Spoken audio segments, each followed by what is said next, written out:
సర్వోన్నతుడా నీవే నాకు ఆశ్రయా దుర్గము. సర్వోన్నతుడా నీవే నాకు ఆశ్రయా దుర్గము. వాగ్దానము చేసినావు, వాగ్దాన భూమిలో చేర్చినావు. సర్వోన్నతుడా వాగ్దానము చేసినావు, వాగ్దానములు నెరవేరుస్తావని వేచియున్నాము. సర్వోన్నతుడా సర్వోన్నతుడా మాపై నీ కృప చూపుమయా. సర్వోన్నతుడా సర్వోన్నతుడా సర్వోన్నతుడా వాగ్దానము చేసినావు, వాగ్దానము చేసినావు, వాగ్దానము చేసినావయ్యా. హల్లెలూయా. ప్రార్థన చేసుకున్నాం. సర్వశక్తిమంతుడా బలమైన కోట నీకున్నాడు ప్రభువా. ఓ నీ కృప గొప్పది నాయన నీకున్నాడు ప్రభువా. ఈ సంవత్సరం చివరికి వచ్చున్నాను. ఓ దేవా నీకున్నాడు అయ్యా. నీ యొక్క శక్తిమైన వాగ్దానం మాకు ఇచ్చున్నావు తండ్రి. నీ వాగ్దానం కొరకు మేము వేచి ఉన్నాం తండ్రి. ఓ మా సేతులుగా మమ్మల్ని చూస్తున్నావు తండ్రి. నీ వాగ్దానము నెరవేర్చబోచున్నావు. నీ వాగ్దాన భూమిలో మమ్మల్ని చేర్చబోచున్నావు. నేను నమ్ముచున్నాను తండ్రి.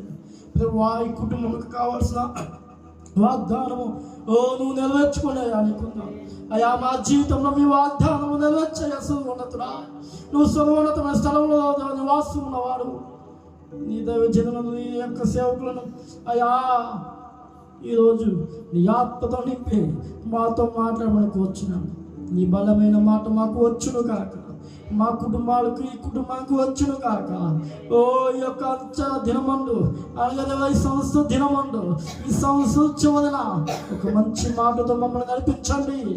అద్భుతమైన కార్యం చేయండి. మాకు ఈ యొక్క కుటుంబానికి కూడా బలమైన కార్యం చేయమని సర్వోన్నతుడా మరొకసారి బతిమాలుచు దీనిలో మొదలు పెడుచున్నాడు. నా జదేడనే సుపరిశుద్ధ నామములో బతిమాలి కొంచెం ఘనమైన మా తండ్రి. ఆమేన్.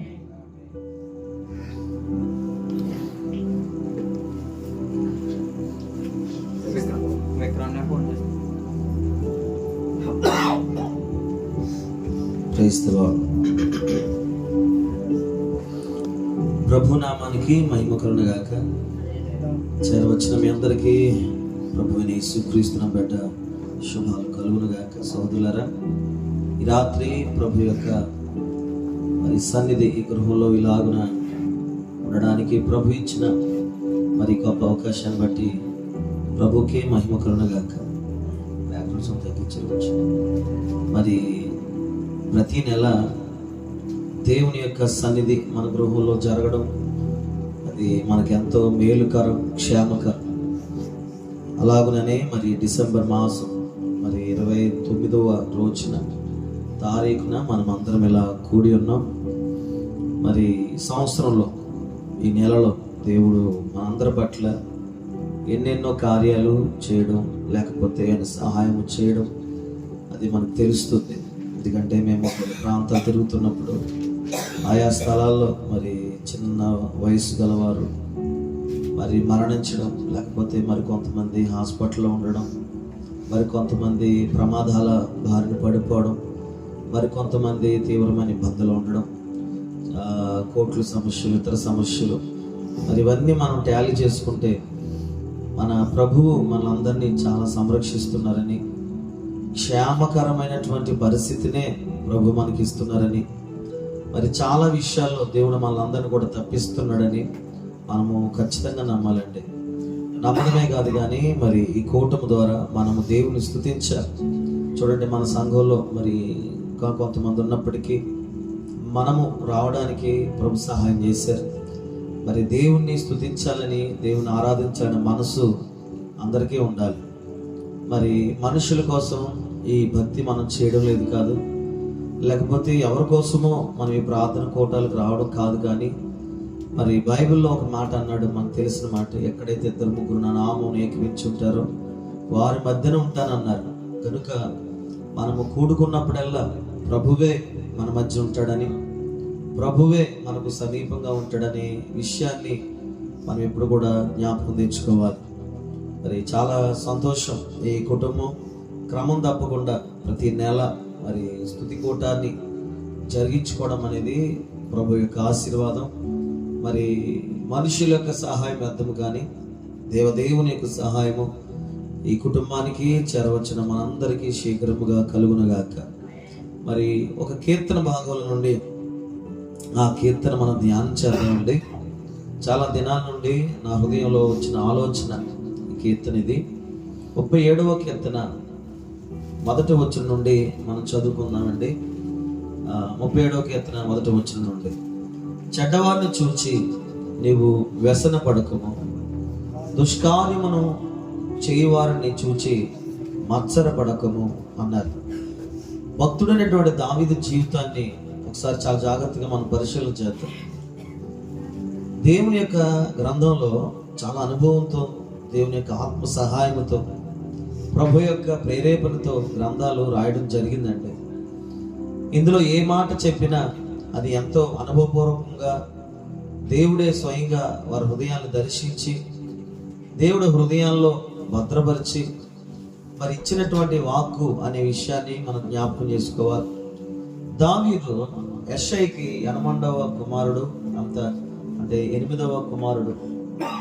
మరి దావీదు యొక్క పని మీకు తెలుసు, గొర్రెలు కాసుకునేవాడు. మిగతా అందరూ కూడా మరి ఇజ్రాయేలు సైన్యములో సైన్య అధికారులుగాను మరి సైనికులుగాను వారు పనిచేస్తూ ఉండేవారు. దావీదు మాత్రం చాలా ప్రత్యేకమైన జీవితం జీవిస్తుండేవాడు అండి. ఏంటి జీవితం అంటే, అతనికి పెద్ద అధికారం లేదు, పెద్ద గుర్తింపు లేదు, లేకపోతే ఘనుడైనటువంటి వాడు కాదు, లేకపోతే ఇంకేదో ప్రత్యేకమైనటువంటి ఒక స్థాయిలో దావీదు లేడు. తన తండ్రి మందను మేపుకుంటూ మరి చిన్నవాడు గనక ఏదో అలాగున తన జీవితాన్ని నడిపించుకుంటున్నాడు.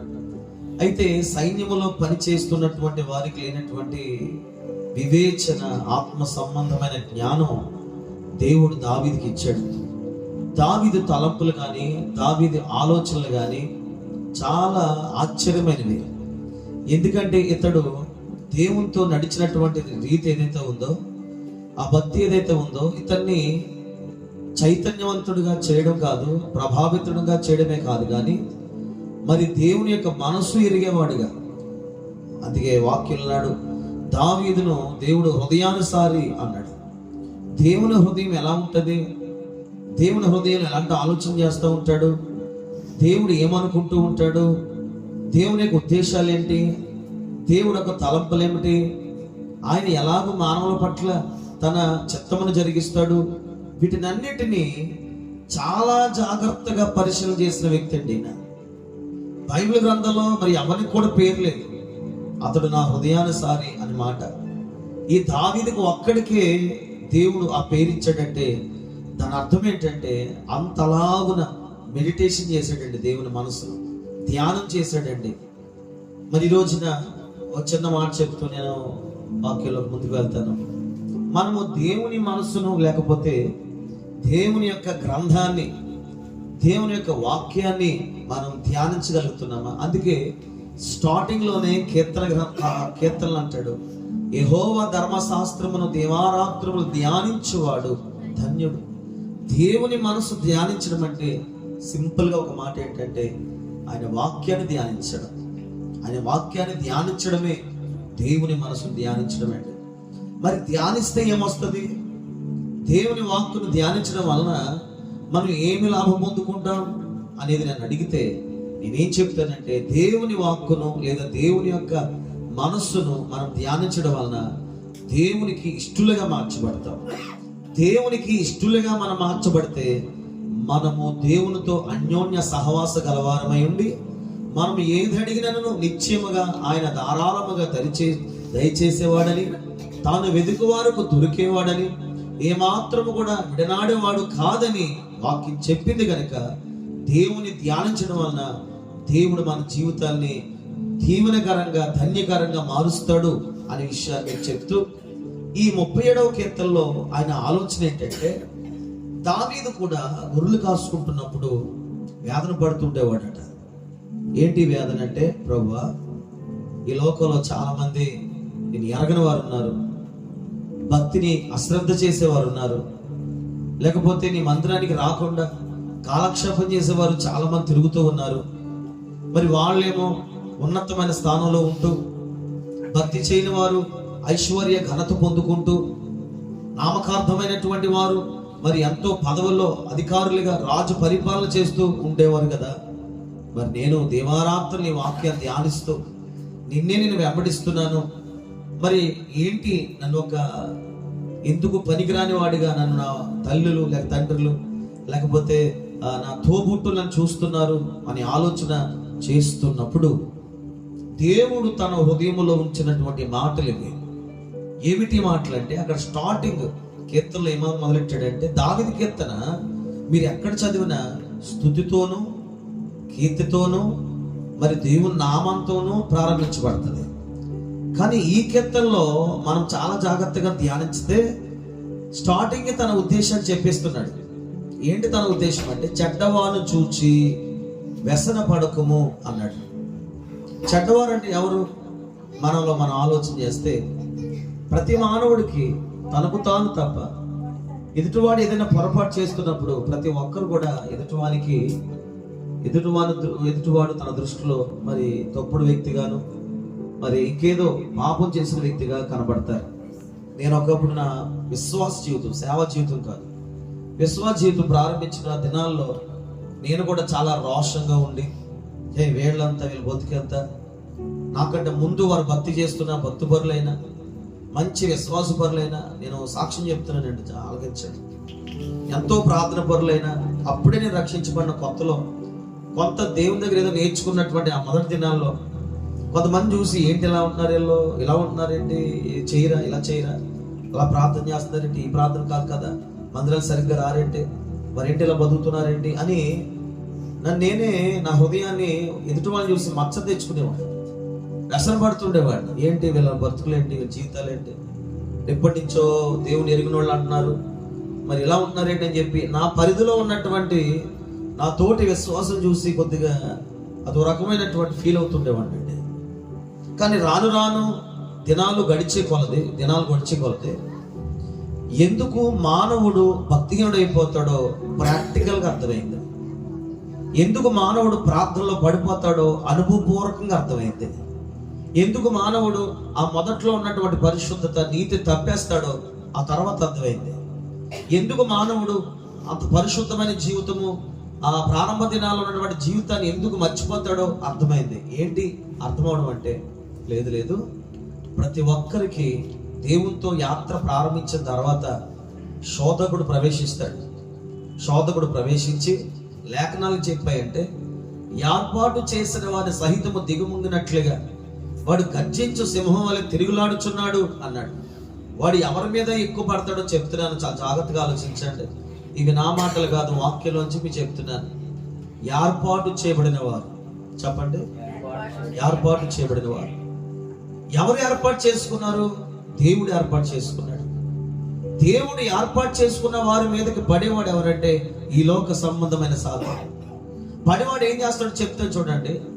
వాడు ప్రార్థన మీద మనసు ఉంచడు, ఇప్పుడు మనం కూర్చున్నప్పుడు మనం చాలా జాగ్రత్తగా ఈ మాటలు మనం ధ్యానించగలిగితే మనం ఎక్కడ సాతాను మనం శోధిస్తున్నాడో మనకు తెలియకుండా దేవుని దగ్గర నుండి ఎక్కడ మనం దూరం అయిపోయామో అనేది మనకి ఇప్పుడు అర్థం అవ్వాలి. మొదటిగా నీలో ఉన్న ఆ ప్రార్థన బలిపీఠాన్ని వాడు ఏం చేస్తాడంటే తక్కువ చేస్తూ ఉంటాడు. లేకపోతే ఆ దైవికమైన రోషం నీలో తగ్గిస్తూ ఉంటాడు. భక్తి ముమ్మారు చేసడానికి ఇష్టపడి ఆ మనస్సును వాడు ఏం చేస్తాడంటే ఇప్పుడు అవసరం లేదులే, తర్వాతలే అన్నట్టుగా వాడు చేస్తాడు. ఇవన్నీ కూడా సాతాను యొక్క పన్నాగాలండి, సాతాను యొక్క పన్నాగాలు. మనమేం చేస్తామంటే మనమేం చూస్తామంటే ఆ ప్రారంభంలో వీళ్ళు ఎలా ఉండేవారు కదా, లేకపోతే ఆ ప్రారంభంలో వారు బ్రతికేవారు కదా, ఇప్పుడేంటి వీరు ఇలా బ్రతుకుతున్నారు అని ఏదో ఒక చిన్న చిన్న మాటలు మనం అనుకుంటూ ఉంటాం. ఏంటి ఎంత అలాగైపోయింటి అనుకుంటూ ఉంటాం. దీని అంతటికీ మూల కారణం నీ మీద ఉన్న ఏర్పాటు. ఆ ఏర్పాటులో తప్పించడానికి రకరకాలుగా నీ మనస్సును, నీ క్రియల్ని, నీ ఆలోచనల్ని అపవాది దొంగిలిస్తున్నాడు. అయితే ఒక మాట చెప్తున్నాను, ఈరోజు విశ్వాస జీవితం అంటే ఈ రోజుది కాదండి, నిన్నటిది కూడా కాదండి. మళ్ళీ చెప్తున్నా, నిన్న చేసిన విశ్వాసం కాదు, ఈ రోజు కలిగిన విశ్వాసం కాదు, రేపటి విశ్వాసమే మనది. నిన్న విశ్వసించాను లేదా ఈ రోజు నేను భక్తి చేశాను అంటే కుదరదండి. రేపటి విశ్వాసమే మనది ఎప్పుడు అవుద్ది అంటే, ఈ రోజు విశ్వాసం బాగుంది, నిన్నటి విశ్వాసం కూడా బాగానే ఉంది, అయితే రేపు విశ్వాసం ఎలా ఉంటుందో నీకు తెలియదు. నీవు ఏ విషయంలో సనగిలిపోతావో, ఏ విషయంలో చెడ్డవారంటే ఏదో కాదండి, దేవుని విడిచిపెట్టడమే, లేకపోతే చేయవలసినటువంటి కొన్ని విధానాల్లో మనం తొలగిపోవడమే చెడిపోవడం. మీకు తెలుసు, వాక్యమే తెలుస్తుంది, వాక్యమే చెప్తున్నాను. అద్భుతమైన ప్రణాళిక వేసుకుని ఏదైనా తోటలో తన బిడ్డలు పెట్టుకుంటే వాళ్ళని చెడగొట్టాడు. ఇక మనమెంత చెప్పండి, ఇక మనమెంత, మన జీవితాలు ఎంత. సాతాను ఆలోచనలు ఎలా ఉంటాయంటే తల్లి, వాడు ఏదో విధంగా నీలో ఉన్నటువంటి అద్భుతమైనటువంటి ఆ ప్రభావవంతమైన దేవుని యొక్క చిత్తాన్ని నీలో తీసేయడానికి ఇష్టపడుతూ ఉంటాడు. అందుకే చాలా మంది దినాల్లో మొదటి సేవకులు కూడా గొప్పగా స్థాపించిన వాళ్ళు, ప్రారంభించిన వాళ్ళు కొన్ని కాలం వేసరికి అలా దిగజారిపోవడం. వాడుకున్న లక్షణం ఏంటంటే, తేజో నక్షత్రమా, ఆకాశం మట్టుకు ఎత్తబడిన దానా, అయ్యో ఇంత స్వల్పమైన దానిలో ఎలా నువ్వు పడిపోయావు అన్నాడు. వాడి యొక్క ఆలోచన ఏంటంటే, వాడు గర్వం చేత పడిపోయాడు. వాడు పడిపోయిన కారణం చేతనే దేవుడు పిల్లలను కూడా వాడు పడగొడదామనే ప్రయత్నాల్లో ఉంటూ ఉంటాడు. అందుకే కొంతమంది పడిపోయి చెడిపోతారు. దావీదు అది బాగా గమనించి ఏం చెప్పాడంటే, అరే ఈరోజు వారు చెడిపోయిన వారిగా కనబడుతున్నారేమో, లేకపోతే పడిపోయిన వారికి కనబడుతున్నారేమో, వాళ్ళు చూసి నీ హృదయం మత్సరపడద్దు. నీకు తెలుసో లేదో, చాలా మంది అలాగ అనుకుని వారికి తెలియకుండా ఆత్మ సంబంధమైన గర్వంతో భవిష్యత్తులో వారు కూడా చాలా మంది కూలిపోయారండి.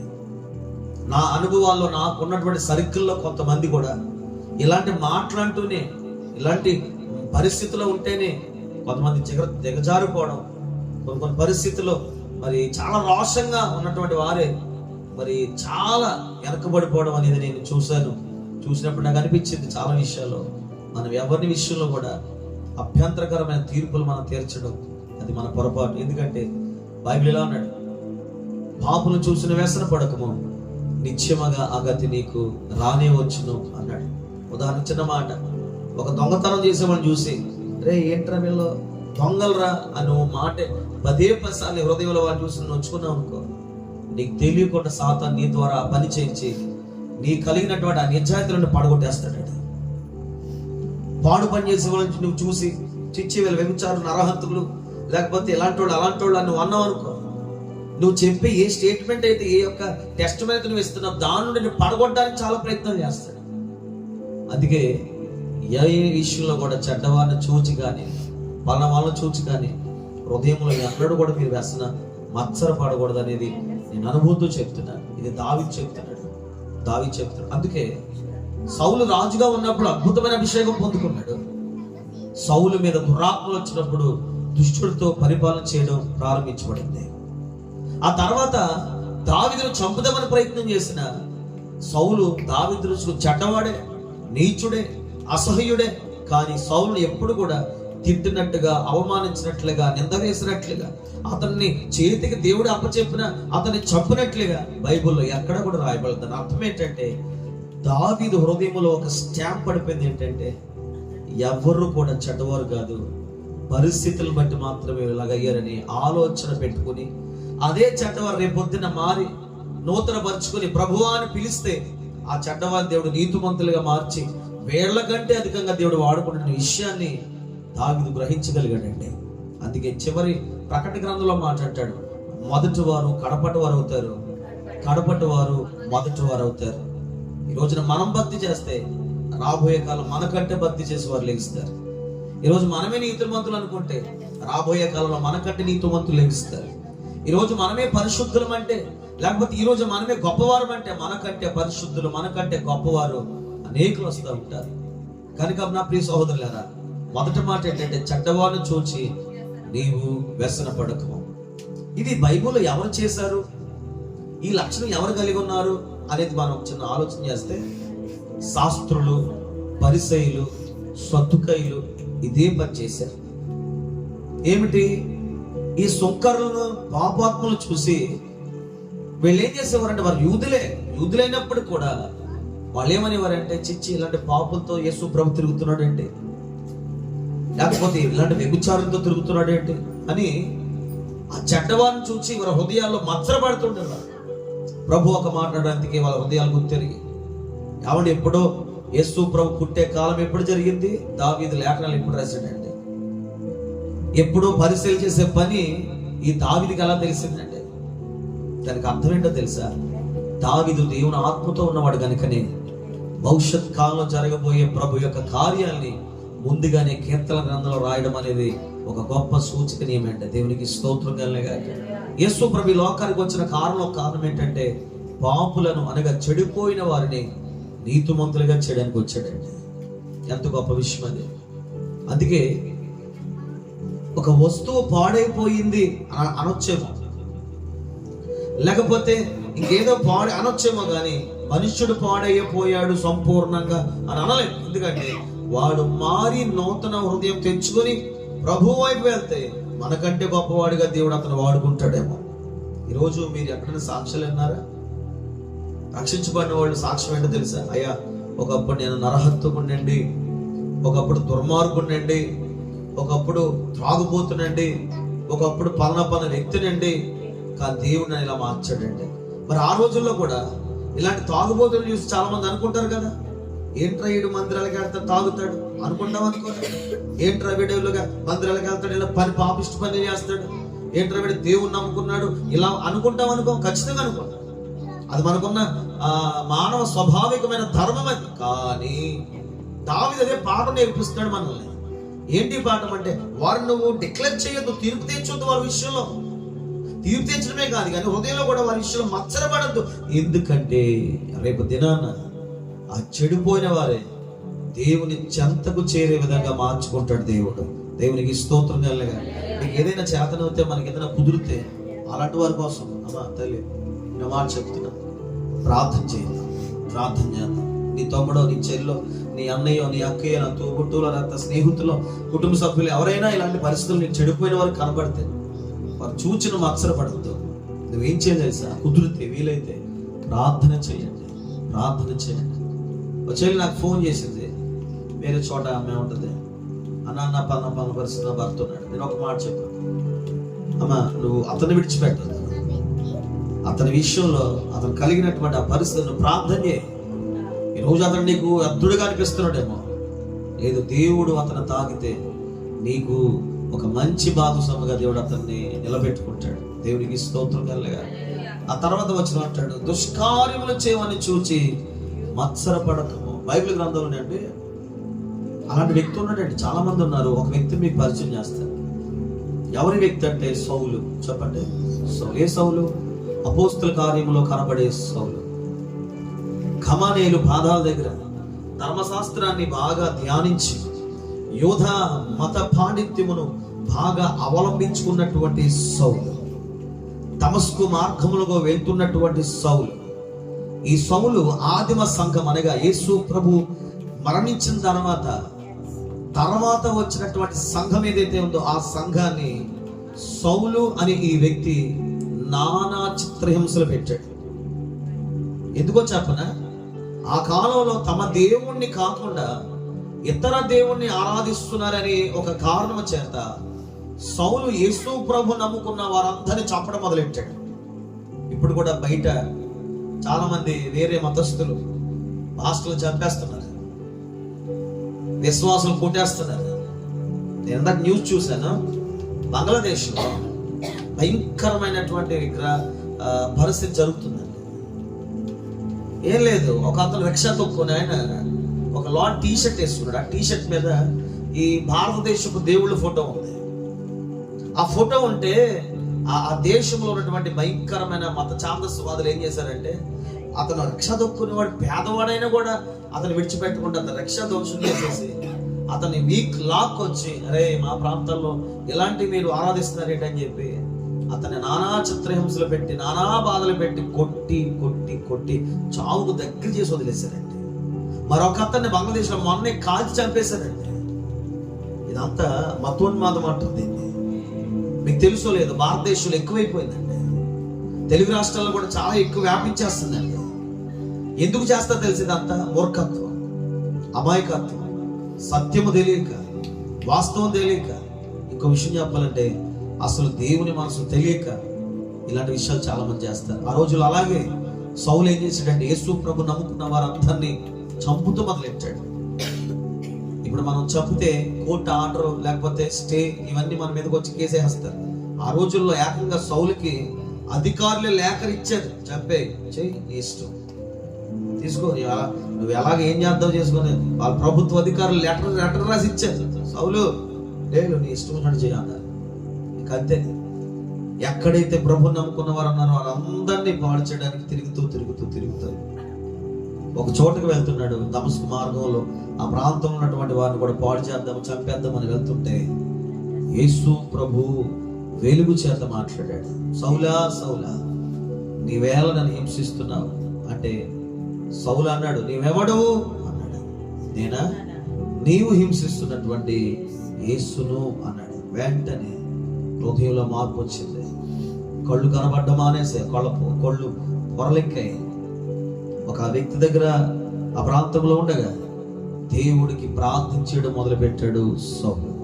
ఇప్పుడు అదే సౌలుని చాలా మంది శపించి ఉంటారు కదండి, దుర్మార్గుడు రావాడు. అదే సౌలుని ఒక దుష్టుడు రావాడు, దుష్టక్రియలు చేస్తున్నాడు అన్నటువంటి ఆ సౌలునే దేవుడు ఏం చేయాడు తెలుసండి, ఒక్క నిమిషంలో అదే సౌలు ఎంత ఉన్నతమైన పరిచయం చేశాడో బాబోయ్.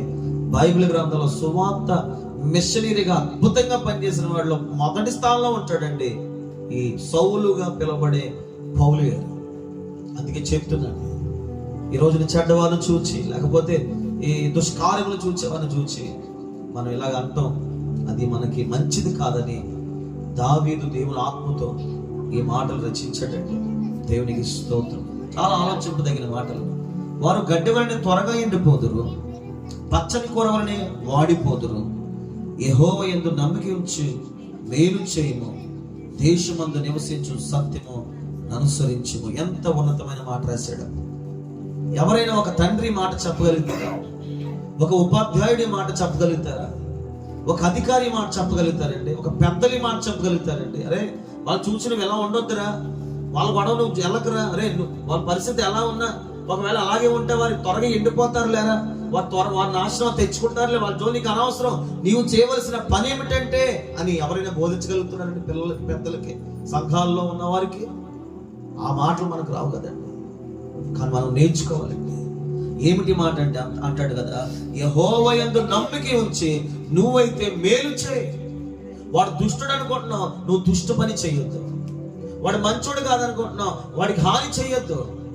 వాళ్ళు చెడిపోయి ఉండొచ్చు, లేకపోతే దుర్మార్గులు అవ్వచ్చు, ఇంకెవరెవరో కావచ్చు, కానీ నువ్వు మాత్రం వారి పరిస్థితిలో వెళ్ళడం కదయ్యా. నువ్వేం చేయాలి తెలుసా? వాళ్ళకి కుదిరితే యెహోవా యందు నమ్మిక ఉంచి వాళ్ళకు నువ్వు మేలు చేయి. మనం ఏం చేయాలి తెలుసా? అందుకే యేసు ప్రభు ఏమన్నాడు తెలుసండి, ఈ దావీదు కీర్తనలకు యేసు ప్రభు వచ్చిన జీవిత చరిత్రలో జరిగినటువంటి కొన్ని సందర్భాలకి చాలా దగ్గర పోలిక ఉంటుందండి.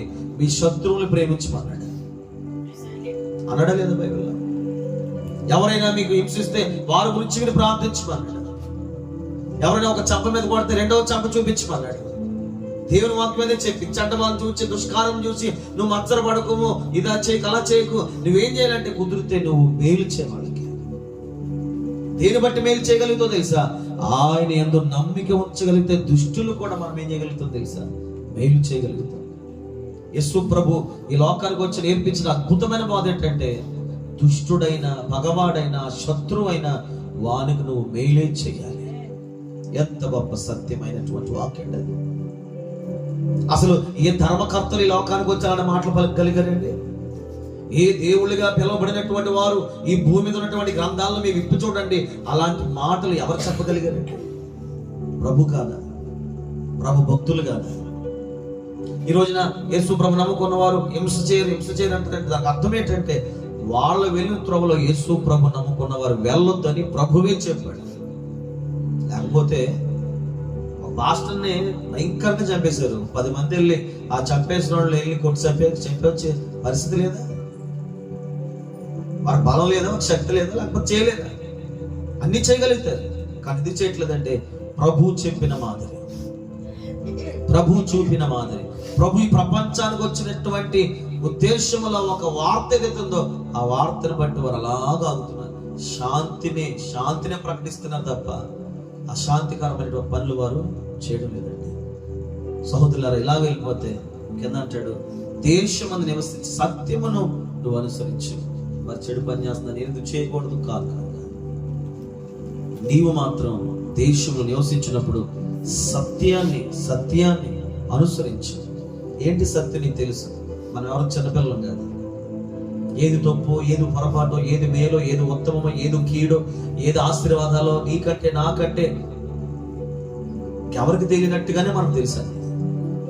ఇంకా మనం కొత్తగా చెప్పగలదు. బైబిల్ చెప్తుంది, ఎవరి కోసము కాదు, నీవైతే యెహోవా యందు నమ్మిక ఉంచి ఇతరులకు మేలు చేయి, దేశంలో నివసించి సత్యమును అనుసరించు అని దేవుని వాక్కును దావీదు కీర్తనలో అద్భుతంగా రాశాడంటే నాకు ఈ కీర్తన చాలా నచ్చింది. ఇంకా త్వరగా మనం ముందుకెళ్తూ చదువుతాం. అప్పుడు అంటాడు 4వ వచనం, యెహోవాను బట్టి సంతోషించు, ఆయన హృదయ వాంఛనలు తీర్చును. స్తోత్రం కలుగునుగాక. ఈ వ్యసన పడుతూ ఉంటే, ఈ మత్సర పడుతూ ఉంటే హృదయం మనకి నలిగిపోయి సతమతమైపోతాయి. బైబిల్ చెప్తుంది, ఇవన్నీ పక్కకెట్టు యెహోవాను బట్టి సంతోషించు. ఎవరిని బట్టి సంతోషించాలి? ఎందుకు సంతోషించాలంటే ఆయన ఒక్కడే నమ్మదగిన దేవుడు కనుక, ఆయన ఒక్కడే ప్రేమించే దేవుడు కనుక, ఆయన ఒక్కడే తన సురక్షితమైన కాపుదల భద్రత అనుగ్రహించేవాడు కనుక ఆయనను అద్భుతంగా నువ్వు ప్రేమిస్తూ ఆయన ఎందుకు సంతోషపడగలిగితే బైబిల్ చెప్తుంది నీ హృదయ వాంఛలు తీర్చాలంటే నువ్వేం చేయాలి తెలుసా? అక్కడ ఆయన బట్టి సంతోషించాలి. నీవు ఆయన బట్టి సంతోషించలేకపోతే ఎలా సంతోషించగలుగుతాం? ఆయన బట్టి, నమ్మికను బట్టి. మళ్ళీ చెప్తున్నాను, ఈ దేవుణ్ణి బట్టి ఎలా సంతోషించగలుగుతాం అంటే నమ్మికను బట్టి. ఏంటి ఆ నమ్మకం? నువ్వు ఏది అడుగుతున్నావో అది ఆయనే చేస్తాడనే నమ్మకం. ఆ నమ్మకం నీ హృదయంలో ఉంటే సంతోషం ఈ రోజు కాకపోయినా రేపైనా ప్రభు చేస్తే సంతోషం నీకు వస్తే, ఆ సంతోషం గల హృదయం గల వారికి హృదయ వాంఛలు దేవుడు తీరుస్తాడు. నువ్వు చిత్తపడుతూ కూర్చుని దేవుని బట్టి నువ్వు ఇంకా దుఃఖాక్రాంతులైపోయి ఇంకా నీకు విశ్వాసం ఎలా పెరుగుతుందండి? నేను చెప్పినటువంటి మాట ప్రాక్టికల్గా ఆలోచిస్తే వాక్యము సత్యం. నువ్వు దేవుని బట్టి సంతోషించలేకపోతున్నావు అంటే అర్థం ఏంటంటే నమ్మలేకపోతున్నావు. ఆయన నమ్మితే ధైర్యం వస్తుంది కదా. ఆ ధైర్యం వచ్చాక హృదయంలో సంతోషం మొదలవుతుంది కదా. జరుగుతున్న విపత్తులు కంటి కనబడుతున్నా నీకు ఒక ధైర్యం వచ్చి ఆ ధైర్యం నుంచి నేను నుండి ఆత్మ సంబంధం నవ్వు వస్తుంది కదా. ప్రభు సమస్తం చూసుకుంటాడులే అనుకుంటావు కదా. షడ్రకు మేషకు అబేద్నెగోలు అగ్నిగుండం కనబడుతున్నా వారు హృదయం చిత్తపడలేదే. ఎందుకంటే వారు యెహోవాను బట్టి నమ్మకం కలిగి ఉన్నారు కనుక రాజుతో చెప్తారే, మేమేం భయపడమయ్యా రాజా, తప్పింపగల సమర్థవంతమైన వాడు మా దేవుడు అని చెప్పగలన పరిస్థితి వరకు ఉంది. అయినా రాములది ఒక్క మాట కోసం మనం ఆలోచిస్తే నువ్వు ప్రభువులో సంతోషపడ్డావు. దాని అర్థం ఏంటంటే ఆయన నమ్ము, ఆయన మీదే ఆధారపడ్డా, ఆయన ఒక్కడే చేయగలుగుతాడని విశ్వసించగలుగుతున్నావు. అలా ఉండి నీ జీవితాన్ని ముందుకు తీసుకువెళ్ళగలిగితేనే నీ హృదయ వాంఛలు ప్రభు తీరుస్తాడు. లేకపోతే ఒక డాక్టర్ దగ్గరికి వెళ్తారు కదా, ఎందుకు వెళ్తాం? అతని దగ్గరికి వెళ్తే ఆ వ్యాధి చూసి ఆ మందులు రాస్తాడు, ఖచ్చితంగా నేను బాగుపడతాను నమ్మకంతోనే కదా. ఈ విషయం తెలుసా? ఒక వ్యాధిగ్రస్తుడి గురించి మనం ధ్యానం చేయగలిగితే, నా ప్రాక్టికల్ కూడా చాలా విషయాలు చెప్తున్నాను. డాక్టర్ దగ్గరికి వెళ్ళక ముందు ఉండే ఆ బలహీనత ఎంతో కొంత డాక్టర్ దగ్గరికి వెళ్ళి మాట్లాడి తిరిగి వచ్చిన తర్వాత ఒక్క 5% తగ్గుతుంది 100లో. ఖచ్చితంగా మైండ్ రిలీఫ్ వస్తుంది. అవునా కదా? మీరు నాకు చెప్పాలి, ఖచ్చితంగా వస్తుంది. మా అమ్మగారికి కిడ్నీలో స్టోన్ వచ్చిందండి. రూపాయి కోసం సైజు ఉంటుంది. 2013లో 2013-14లో జరిగిన సంఘటన. రాజమండ్రిలో ఉన్న పెద్ద పెద్ద హాస్పిటల్ అన్ని తిప్పాను. మా అమ్మగారు రోజు చలి జ్వరం వచ్చేది, వామిటింగ్స్ అయిపోయి అరిగేది కాదు. చాలా బలమైన భయంకర పరిస్థితి. కాళ్ళు వాసిపోయి నీరు పట్టేసేది. పెద్ద హాస్పిటల్ రాజమండ్రిలో కొవ్వులు ఉండేవాళ్ళం కూడా. మేము పెద్ద పెద్ద పేర్లు చెప్పకూడదు, పెద్ద పెద్ద హాస్పిటల్ తిప్పేసాం. ఒక డాక్టర్ గారు అయితే అన్నాడు, ఏమండి మీ అమ్మగారికి ఉన్న కిడ్నీ రాయి తీయడం కంటే కిడ్నీ తీయడం మాకు చాలా ఈజీ అండి అన్నారు. అంతలాగా ఆ రాయి ఉంది అన్నారు. మరొక అతని దగ్గరికి వెళ్ళాను. ఏంటి ఇలాగా? అతను అన్నాడు, అతను కూడా చాలా పెద్ద ఆయన, మీరు నాకు సంతకం పెడితే అప్పుడు ఆపరేషన్ చేస్తాను. దేనికయ్యే సంతకం? మరి కొన్ని సందర్భాల్లో ఈ కిడ్నీని మేము ఇలా కదుపుతున్నప్పుడు కిడ్నీకి ఏమైనా డ్యామేజ్ అయినా, ఈ కిడ్నీని ఏదైనా చేసినప్పుడు ఒకవేళ హార్ట్ ప్రెషర్ పెరిగిపోయినా, బీపీ పెరిగిపోయినా, ఒకవేళ చనిపోయే అవకాశం ఉంది. పెద్ద హాస్పిటల్ కాంప్లెక్స్ ధర ఉంటుంది కనుక ప్రాణ పరిస్థితుల్లో మీరు నాకు హామీ ఇచ్చేది మేము ట్రై చేస్తాం అన్నాడు. ఏంట్రా బాబు ఇలా మాట్లాడారు అనుకున్నాను.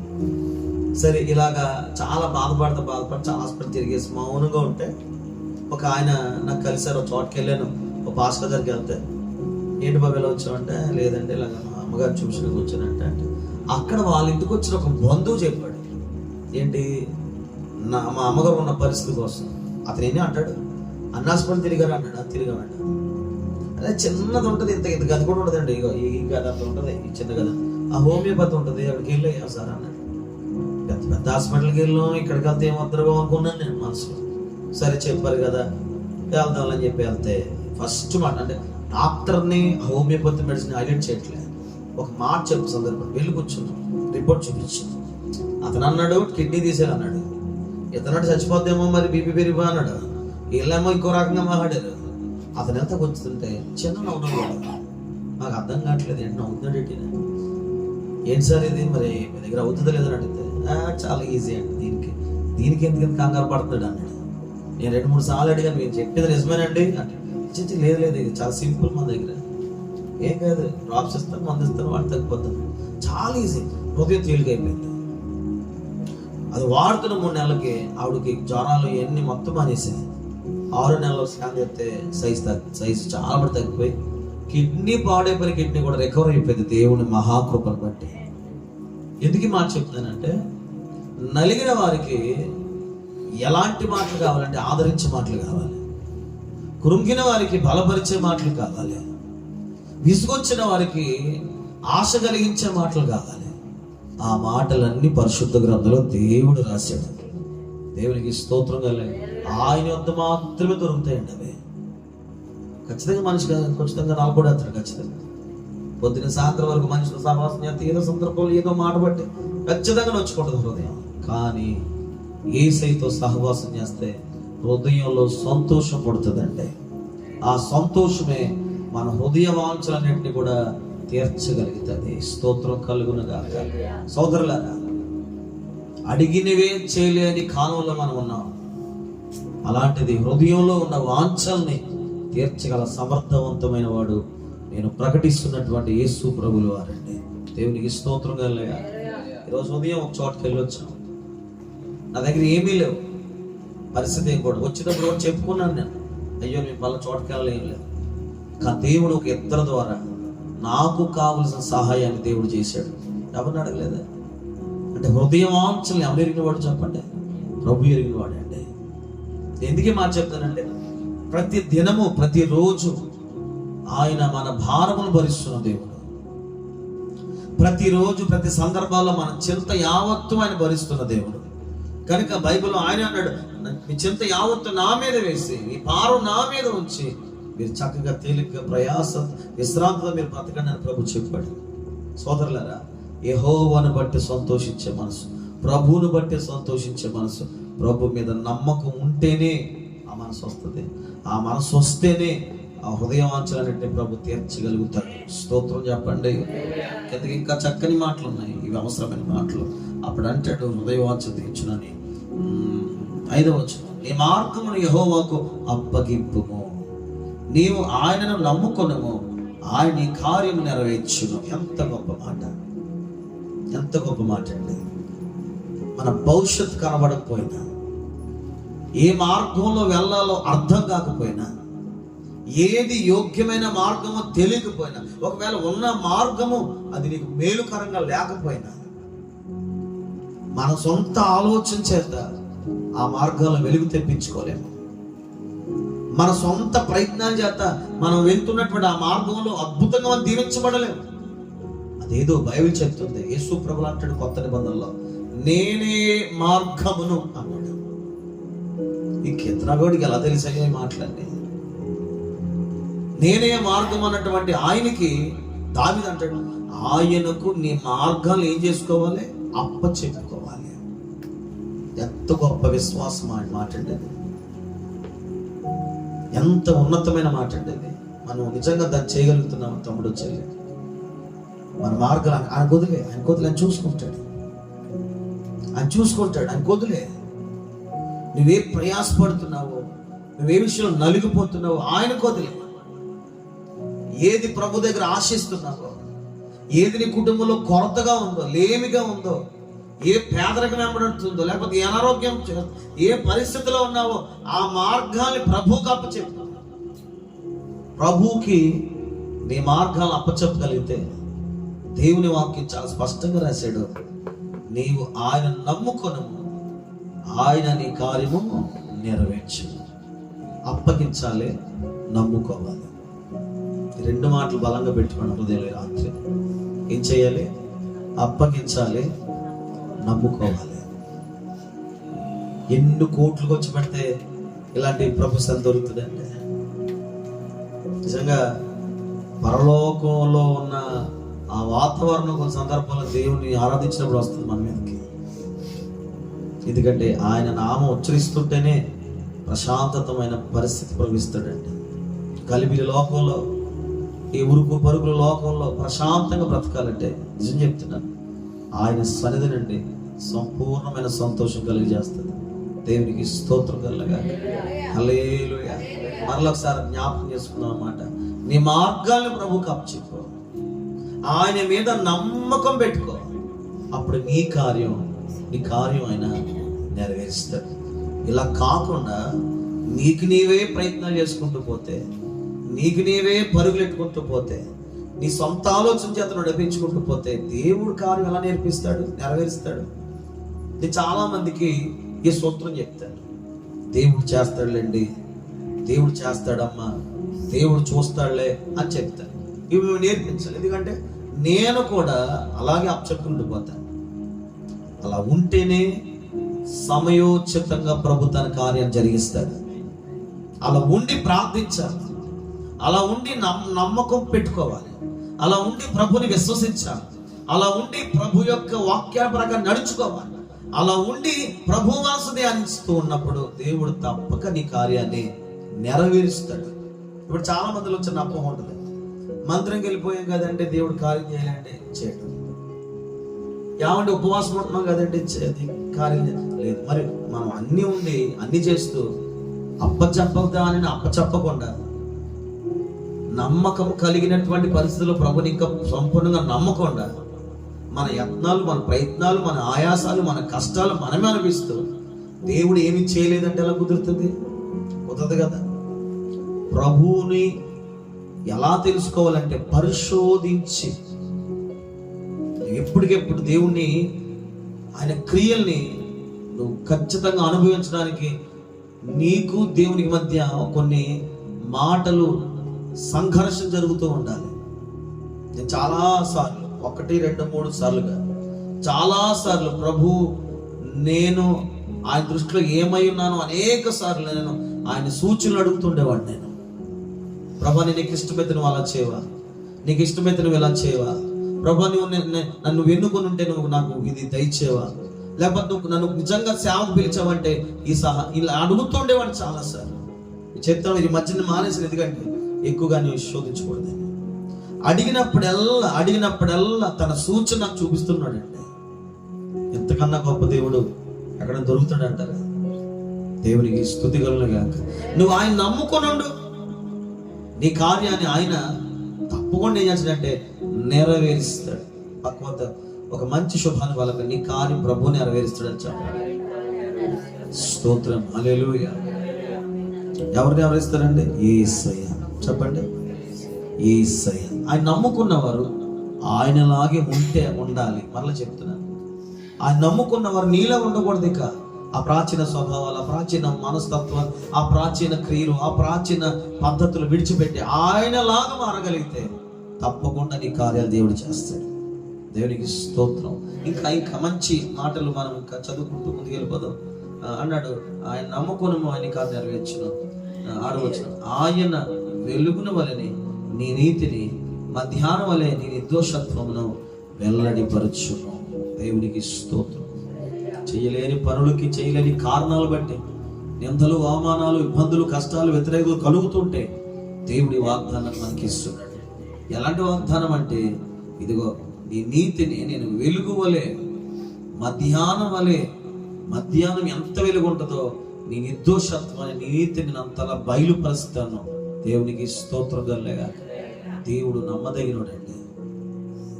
ఎవరు నమ్మదగిన దేవుడు? గట్టిగా చూడండి ఒకసారి. ఎవరు చూడాలి? దేవుని చూడండి. ఎవరు నమ్మదగిన దేవుడు?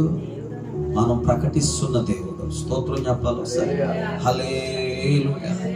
7వ వచనం, యెహోవా ఎదుట మౌనంగా నుండి ఆయన కొరకని. కొంతమంది దేవుణ్ణి కడిగేస్తారు చాలా మంది. ఏంటి ప్రభు ఇలా చేసి, ఏంటి నాయన లెక్క, ఇంకెప్పుడు చేస్తావు ప్రభు, ఇంకెప్పుడు నాయన, ఏంటి ప్రభా అందరికి జరిగిపోతుంది మేలు, ఎందుకు అందరూ సహాయం చేస్తున్నాం, నేనే పాపం చేయను ప్రభు, ఏంటి అసలు నాకు ఏంటి ప్రభు ఇంతలా. ఎప్పుడు అనకూడదు, మౌనం ఉండాలి. దగ్గర ఎలా ఉండాలి? విజయనాన్ని అక్కడ విశ్వాసం వెళ్తున్నప్పుడు ఒక మాట అడిగారు ఒక ఆయన, మన సేవకులు, మీరు ఎప్పుడైనా దేవుని మీద కోపపడ్డారా, సిరాకు పడ్డారా, ఏంటి ఇలా చేసాను అన్నారా అంటే అందరు చేతులు ఎత్తారు. మేము ఇద్దరు ఎత్తలే. నీకు గుర్తుందో లేదా? ఆ పాకలో ప్రాణం జరుగుతుంది.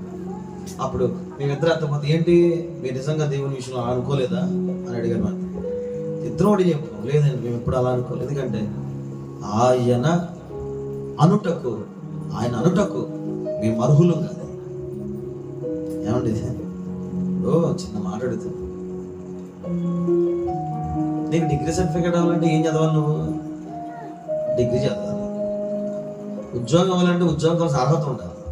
నువ్వు చదవకుండా ఉద్యోగంలో ఆనందం తెచ్చుకోకుండా నాకు ఉద్యోగం లేదంటే ఎంత అమాయకత్వంగా, షేమ్గా ఉంటుందో, దేవుని దగ్గర కూడా ఉండవలసిన రీతిలో ఉండకుండా, దేవుని దగ్గర ఉండవలసిన పద్ధతిలో ఉండకుండా నువ్వు నాకు ఏం చేసావు అనడానికి కూడా వీలు లేదు.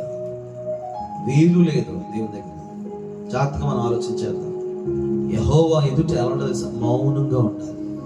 కొంతమంది గొడవల్లో, కొట్లాట్లో, ఇబ్బందుల్లో, చిరాకు వచ్చి ప్రాణం ఇసుకుపోయినప్పుడు దేవుడు లేడు, దేవుడు అంటే ఇలా ఎందుకు?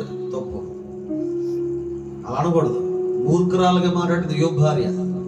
ఏమంది? ఇంకెందుకయ్యా నీ నీతిని విడిచుకో, నీ యథార్థను విడిచిపెట్టుకుని బతుకుతున్నా, నీ యథార్థను విడిచిపెట్టి దేవుని దూషించే అంతే, చచ్చిపో అంతే. అప్పుడు ఆయన అన్నాడు, మూర్ఖురాల్లా మాట్లాడుతున్నావే బాబు, మూర్ఖత్వంతో మనం మాట్లాడకూడదే. దేవుని దగ్గర మౌనంగా ప్రభు కొరకు కనిపెట్టుకోవాలి. ఎలా కనిపెట్టుకోవాలి? మౌనంగా. హన్న అన్ని సంవత్సరాలు పెట్టలేదు కదా, వెళ్ళి ఏంటి ప్రభు అని అంత ఒక్క మాట ఉంది బైబిల్లో అన్నమాట. కన్నీరు కార్చుకుంటుంది, హృదయంలో వచ్చేంతంత మందిరంలో పెట్టుకుంటుంది.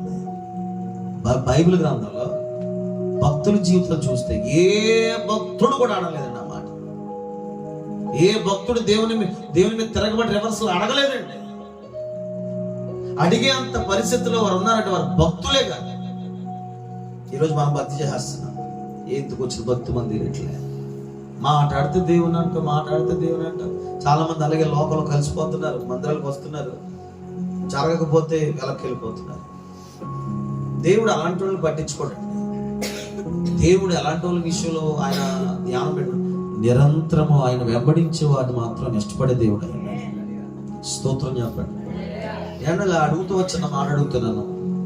ఆది అపోస్తులు సేవ చేశారు కదా, ఆది అపోస్తులు పరిచయం చేశారు కదా, 12 మంది ప్రభు శిష్యులు. అందులో యోధ చచ్చిపోయాడు, తనకు మరణం భయపడు. 11 మంది శిష్యులు సేవ చేశారు కదా. ఆ సేవ చేసిన వాళ్ళందరూ కోట్లు, మేడలు, మిద్దులు, గొప్ప గొప్ప పరిస్థితుల్లో వాళ్ళు వెళ్ళారండి. అలాంటి బతుకారా? లేదండి. వాళ్ళు నరహత్య చేయబడ్డారు, కొట్టబడ్డారు, హింసించబడ్డారు, నానా శోధలకు అప్పచెప్పబడి అయ్యి బాబు చిత్రహింసలు చేయబడి చచ్చిపోయారు. మరి వారైనా ఇలాగ అన్నారా? అంత ఎత్తుకండి. స్టెఫెన్ని రాళ్ళతో కొట్టేస్తున్నారండి. సువార్త చెప్పాడని స్టెఫెన్ కొత్త నిబంధన గ్రంథంలో ఈ స్టెఫెన్ ఎవరు అనుకుంటున్నారు? ఆదిమ సంఘములో భోజనాలు వడ్డించి అతనేతను ఏమనిస్తాడు? సేవకుడు కూడా కాదు ఆయన. మీరు అనుకుంటున్నారేమో సేవకుడు సువార్త చెప్పాలి. సేవకుడు కాదు, పరిచర్య చేస్తున్న ప్రతి ఒక్కరూ సంఘంలో సువార్త చేయాలి. అది స్టెఫెనే మాదిరికరమైన వ్యక్తి. సువార్త చేస్తుంటే సువార్త వెళ్ళలేక కొంతమంది ఈర్షగలవారు రాళ్ళతో కొట్టేస్తే ఏమన్నాడండి ఆయన?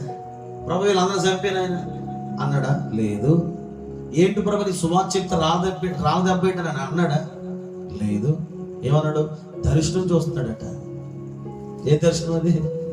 మనిషి కుమారుడు దేవుని గుడి పార్శ్వమున కూర్చోవడం మేము చూస్తున్నాం. ఇదిగో దోతులు, ఇదిగో దేవుని రాజ్యం తెరవబడ్డం, ఇవన్నీ అని ఎంత అసలు ఆ భక్తి ఏంటి? ఈరోజు మనం చేసే భక్తి ఏంటి? ఏదో అనుకున్నది ఈ రోజు నాకు సహాయం దొరకకపోతే నిరుత్సాహం హృదయంలో రావట్లేదా? నిరుత్సాహం రావట్లేదండి హృదయంలో. సోదరులారా, ప్రియ మిత్రులారా, మిమ్మల్ని అందరినీ వాక్య సంబంధమైన భక్తి పరులుగా నడిపించడానికి మాట్లాడుతున్నాను. నాకు అనుకూలంగా మాత్రం కాదు.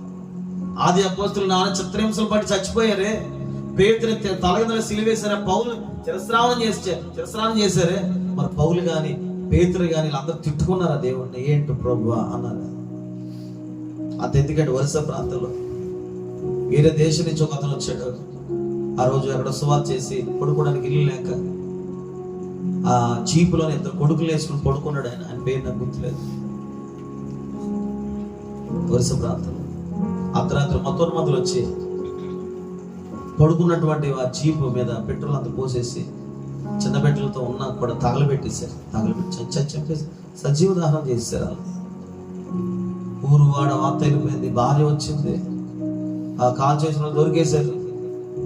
ఇండియా గవర్నమెంట్ అడుగుతుంది, వాళ్ళు వేరే దేశస్తులు, ఆ దేశపు రాజకీయవేత్తలు పడిపోయి ఈ గవర్నమెంట్ నానా బాధలు పెడతారని ఇండియా గవర్నమెంట్ అడుగుతుంది. ఏం చేయమంటామా? మీరు చెప్పిన శిక్షణ విధిస్తామని. ఆవిడేమని తెలుసా? ప్రభు తిట్టుకుందా? సేవకొచ్చు, అనవసరం సేవకొచ్చు. నా భర్త పోయి నా బిడ్డలు తిట్టుకున్నారండి. చెప్పాలి, తిట్టుకున్నారు అనలేదండి. నా ప్రభు క్షమించమన్నాడు, ఈ బిడ్డలు కూడా క్షమిస్తానని ఒక గొప్ప సాక్ష్యం కలిగింది. అంతేకాదు ప్రవీణ్ పగడాల గారు మనం ఆయన చచ్చిపోయాడు. ఆయన అది హత్య కాకుండా ఎలా ఉందో అది దేవుడు తెలుసు, మనకు తెలుసు. ఆమె భార్యను కూడా అడిగారండి, మరి ఏంటి, ఏం చేద్దాం? లేదు నా ప్రభు నామాన్ని బట్టి ఎవరైతే ఈ పొరపాటు చేసిన క్షమించాను. అంతేకాదు మన అమెరికా దేశంలో ఆ క్లర్క్ ఏదో పేరు ఉంది, ఆయన పేరు, ఆయన కూడా చంపేశారు. ఆ భార్య కూడా ఏమంటుంది తెలుసా? కేసు వేయలేదు, గొడవలు పెట్టుకోలేదు, పోరాటం చేయలేదు, ఇంకేదో చేయలేదు, తిట్టుకోలేదు, దేవుణ్ణి అవమానపరచలేదు. అన్నది నా ప్రభుని బట్టి వాళ్ళని ఏం చేశాడంటే విడిచిపెట్టేసి చిన్న 16 సంవత్సరం కూడా చంపేశాడు అతన్ని ఫాస్ట్గా. ఆయన చెప్పే మాటలు ఓర్వలేక చెప్పేశాడు. క్రిస్టియానిటీ ప్రపంచానికి ఏం చూపిస్తుందంటే మౌనం అనగా శాంతి. ప్రభు ఎదుట కూడా మనము అలాంటి భక్తుల జీవితాలు చూసి చిన్న చిన్న విషయాలకి తిరిగిపోతున్నాం కదా. కొంతమంది నేను చచ్చిపోతానంటారు. దేవుణ్ణి నమ్ముకోవడం ఎందుకు? బైబిల్ చెప్తుంది మనం దేవుని నమ్ముకొని అనేది చాలా ఉండాలి తెలుసా? మౌనంగా ఉండాలి. మౌనంగా ఉండి ఏం చేయాలి తెలుసా? ఆయన కొరకు కనిపెట్టుకోవాలి. ఏం చేయాలండి? ఆయన కొరకు ఖచ్చితంగా ఏమన్నా వచ్చారన్నమాట. ఈరోజు ఇప్పుడు రాత్రి అయింది, పగల అవుద్దా అవుదా? ఇదేంటండి, ఇంత కాదండి, పగల అవుతుందండి అంటారా? ఇలాగ ఎంతలా మనం చెప్పగలుగుతున్నామో దేవుని విషయంలో చెప్పవలసిన విషయం అంటే తప్పక దేవుడు కార్యం చేస్తాడండి అనాలి. అంత నమ్మకం రావాలి. పగలైంది రాత్రి అవుతుంది తెలుసు, రాత్రి అయింది పగలు తెలుసు. ఖచ్చితంగా అలాంటి తెలిసిన నమ్మకంతో దేవుని దగ్గర నిలబడాలి. దేవుని దగ్గర ఆయన కొరకు కనిపెట్టుకోవాలి. అలా అంటాడు, ఇలా అంటాడు, తన మార్గమును వద్దిల్లు అని చూచి వ్యసన పడకు. మరి రిపీట్ చేస్తున్నాడు. అతను బాగుపడ్డాడు, అతను బాగానే ఉన్నాడు, ఇతని పరిస్థితి బాగానే ఉంది, అలాంటి వాళ్ళని చూసి నువ్వు వ్యసన పడద్దు. దురాలోచన నెరవేర్చుకునే వాళ్ళని చూసి వ్యసన పడకు. పాపాలు చేసే వాళ్ళని చూసి, వాడు చేసే ప్రతి పనికి మాలిన పనులు చూసి నువ్వు వాడిని చూసుకుంటూ వ్యసన పడద్దు అని చెప్పి 8వ అంటాడు, కోపం మానము, ఆగ్రహం విడిచిపెట్టము. కోపం చాలా డేంజర్ అండి. కోపం ఆన్ ద స్పాట్ లో వచ్చిపోతే ఓకే, రైట్. కొంతమందికి కోపాలు, ఆగ్రహం పగ హత్యల వైపు వెళ్ళిపోతాయి. బైబిల్ ఇలా అన్నాడు, ఏమన్నాడంటే నరుని కోపము దేవుని నీతిని నెరవేర్చలేదు అన్నాడు. బైబిల్ చెప్తుంది, కోపం మానము, ఆగ్రహము విడిచిపెట్టము, వ్యసన పడకము, అది కీడుకే కారణం. చూసారా, ఈ కోపాలతో ఆగ్రహంతో మనం చాలా ఎమోషన్స్ ఫీల్ అవుతాం, డ్యామేజ్ అయిపోతూ ఉంటాయి. ఇవన్నీ దేనికయ్యా కారణం అంటే చెప్తున్నాడు బైబిల్లో, కీడుకే కారణం. దేనికి కారణం చెప్పండి? గట్టిగా మాట్లాడాలి, గట్టిగా మాట్లాడాలి. ఏమంటే నోటులు తిట్టేసుకునే వాళ్ళు కనబడతారు, నాకు శపించేసే వాళ్ళు కనబడతారు, గింజేసుకునే వాళ్ళు కనబడతారు, కాళ్ళు కిందకేసుకుంటూ ఈ ఆడలో మనకు కనబడుతూ ఉంటుంది, లేకపోతే మగోళ్ళు కొట్టేసుకుంటూ ఉంటారు. ఎందుకు అంత కోపతాప? నాకు అలాంటి వాళ్ళు కోపం ఏంటి? ఏ వైఖరి మనలో కనుగొన్నాం? అది కీడుకే కారణం, అది మంచిది. ఆ కీడు చేయవారు నిర్మూలమవుదురు అని రాశాడు.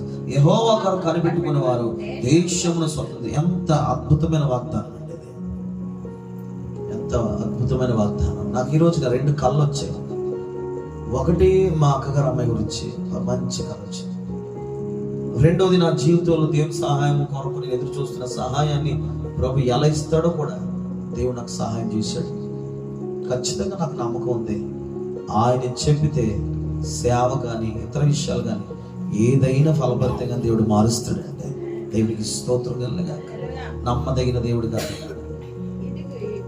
ఇక కొంతకాలం నాకు భక్తిలో లేకపోదురు, వారి స్థలమును జాగ్రత్తగా పరిశీలించిన వారు కనబడకపోదురు, దీనిలో భూమిని స్వాతంత్రించుకుందరు. రేపు దినాన ఈ రోజున మన దీనత్వం కలిగి అలాంటి వారు కనబడిన దీనులుగా బ్రతికితే రాబోయే దినాల్లో ఈ భూమిని దేవుడు మనకి అప్పచెప్పబోతున్నాడు. అంటే స్వతంత్రించుకోగలుగుతాం మనం. ఆమె చెప్తారు ఒకసారి.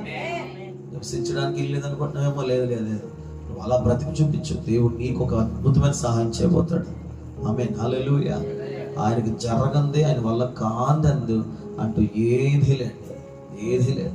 దేవునికి మహిమ.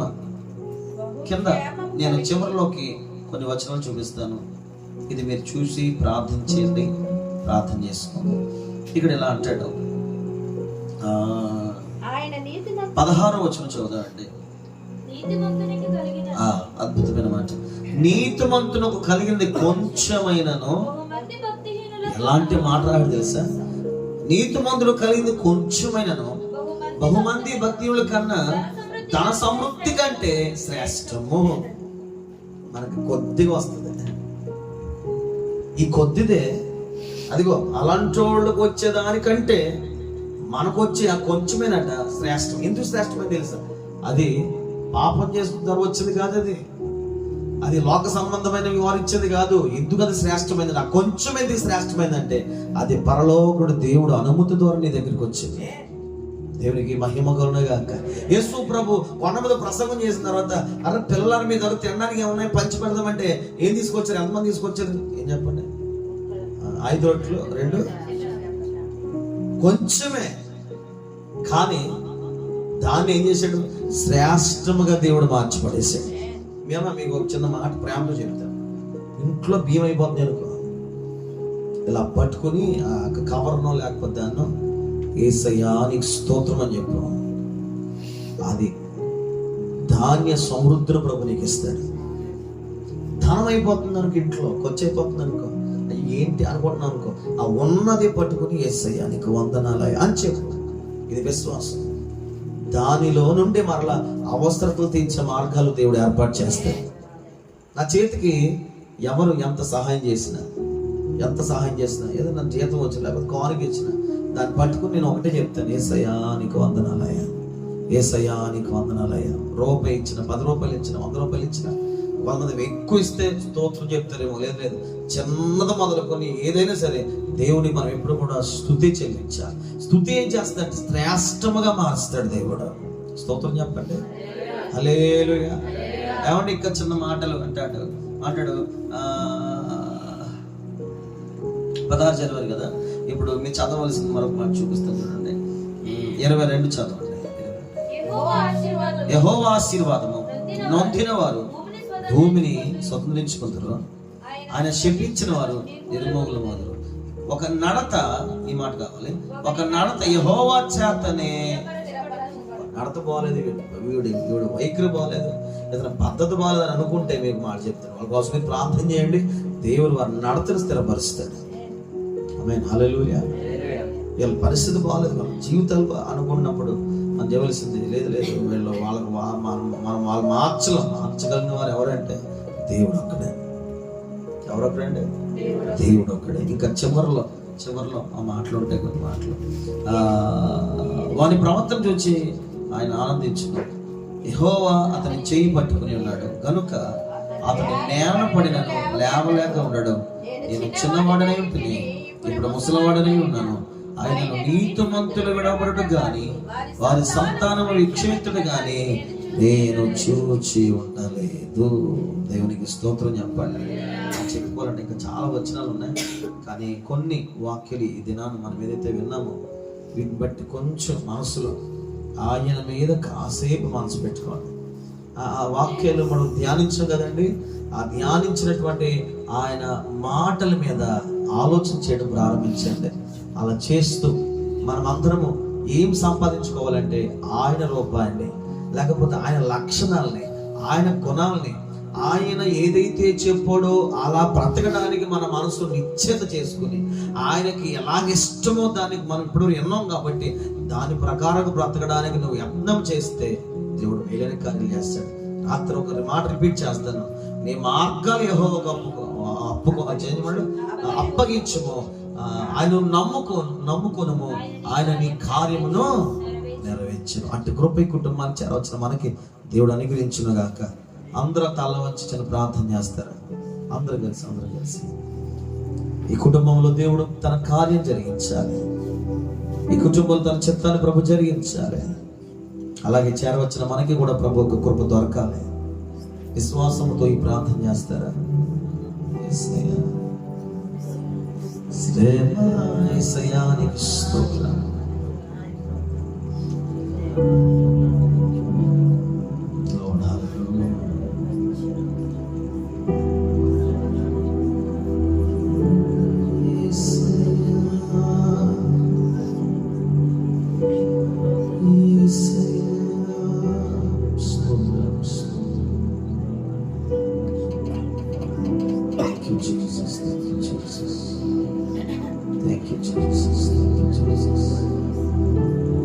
కుటుంబ క్షేమం గురించి ప్రార్థించి చక్ర వచ్చేసిన ఉద్యోగంలో చెల్లికి మంచి ఆరోగ్యం ఇవ్వాలి. అలాగే దేవుడు ఒక మంచి బిడ్డను దయచేయాలి, మన క్షేమాన్ని అనుగ్రహించాలి. ఆ బిడ్డలు ప్రభు యొక్క వైపు తిరిగి ఆ మార్గాలు అప్పచెప్పుకుని నమ్మకంతో బ్రతుకు తప్పక దేవుడు కార్యం జరిగించినట్లుగా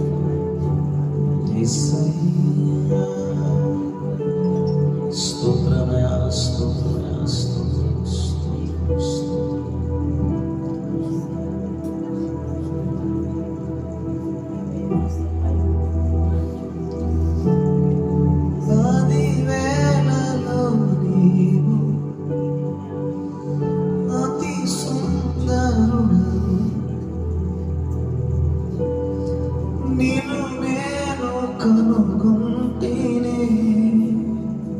ఎంత గొప్ప దేవుడు. ధ్యానించలేకపోతున్నాం ప్రభు, సరిగ్గా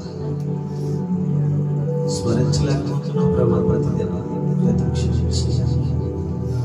లేఖనం చదువుతున్నప్పుడు నీ మనసు అర్థమవుతుంది. కీర్తనకాడు జ్ఞానమూర్తి కాబట్టి, జ్ఞానవంతుడు కాబట్టి నీ మనసు ఏంటో లేఖనం ద్వారా మాకు రాసి ఉంచాడయ్యా. జ్ఞానం ద్వారా నీకు వందనాలు, వందనాలు, వందనాలు.